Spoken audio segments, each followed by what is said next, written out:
Hey guys, it's Jason. Well, I thought I'd bring you back here to one of my favorite parts of the farm. My wife just named this spot Bay Meadows because it is loaded with bay trees. I brought Bubba Lowbuck back here when he stopped to visit the other weekend, and I'm not sure if that waterfall over here is actually on my land or not. I hope it is. I'm gonna have to get this place surveyed. When I was real young, my dad showed me the corners of the property, but we knew that the fence didn't go exactly on the property line. But I'm gonna tell you now, if that little waterfall back there winds up being on my property, I'm gonna clear me out a little campsite spot right over there, and I'm gonna tent camp there every chance I get and listen to the water, because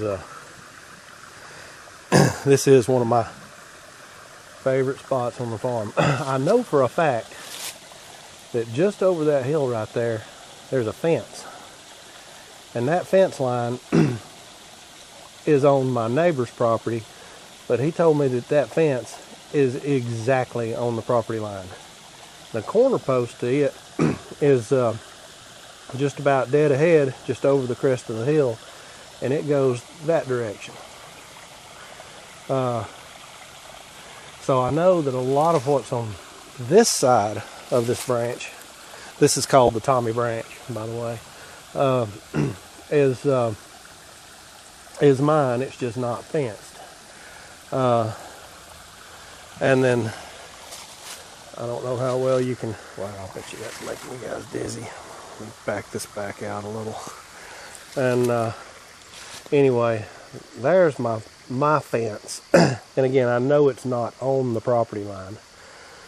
Years ago when I was 10 or 12, just over the top of that hill, my dad took me to the opposite side of the fence and showed me a pile of rocks. It was a circle of rocks with a oblong rock stuck up in the middle of it. And he said that was the corner on that side of the property.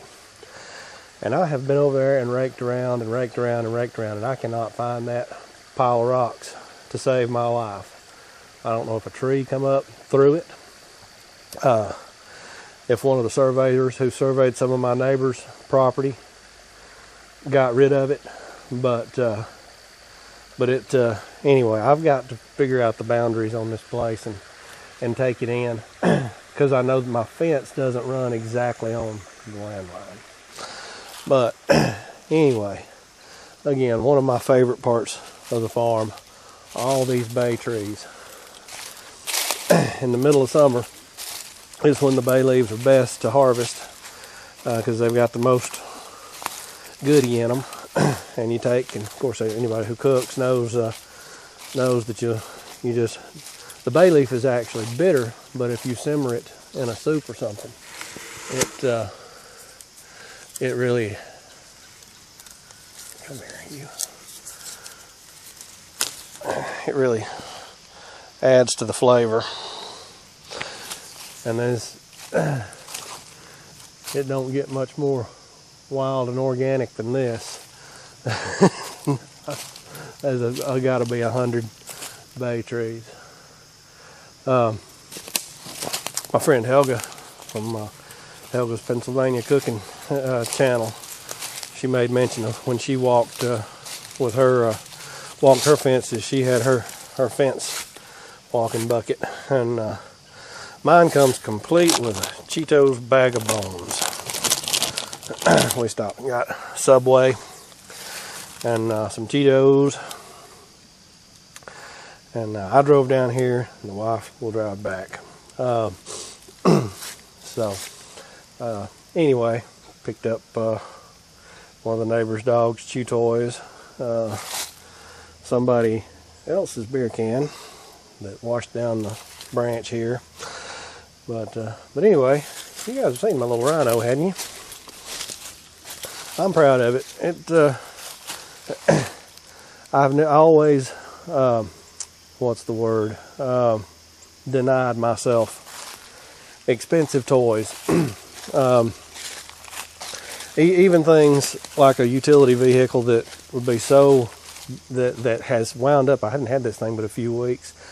It has been so useful down here. It's made me to where I can get around the entire property in a day and fix whatever I see that's broken. Sometimes I'd come down here to walk the fence, and I'd happen upon something halfway through the project and have to just stop, go back to the house, get the chainsaws, get all the tools I needed, come back and do the work. But having this little guy has really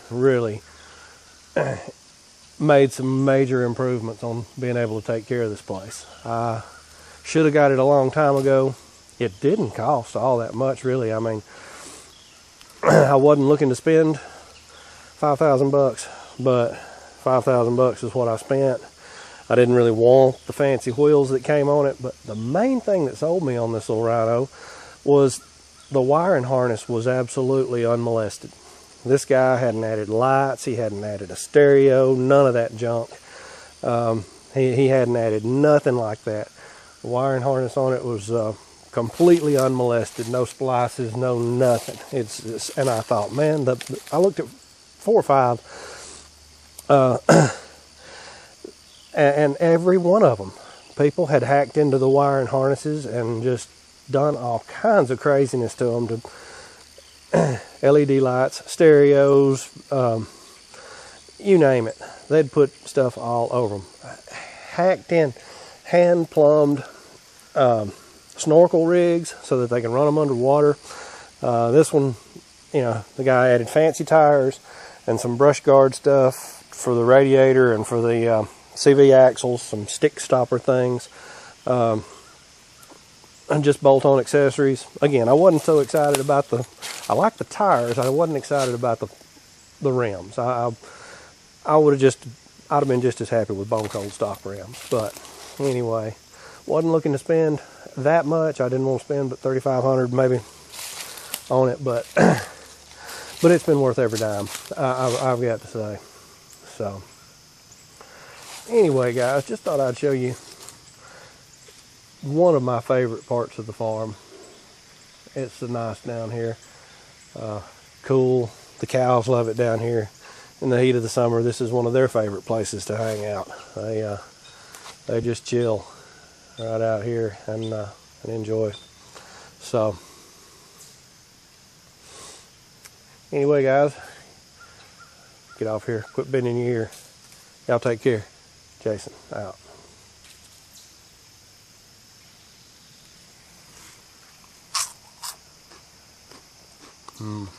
Cheetos.